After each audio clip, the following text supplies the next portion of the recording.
నాకు మళ్లీ జన్మ అనేది ఉంటే కుప్పం ముద్దు బిడ్డగానే పుడతాను, మీ సేవ కోసమే ఉంటాను. అలాంటి అరుదైన అనుభవం ఈ నియోజకవర్గం. ఈసారి ఎన్నికలు జరిగాయి. 164 మంది ఎమ్మెల్యేలు గెలిపించారు. వైఎస్ఆర్ కాంగ్రెస్ పార్టీని చిత్తుగా ఓడించారు.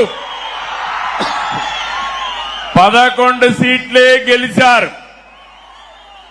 అంటే ప్రజాస్వామ్యంలో ఎవరైనా సరే విర్ర వీగితే ఇదే గతి పడుతుందని ప్రజలు నిరూపించారని చెప్పి నేను మీ అందరికీ తెలియజేస్తున్నా. కుప్పం నియోజకవర్గం ఉంది, నా సామాజిక వర్గం లేదుగా.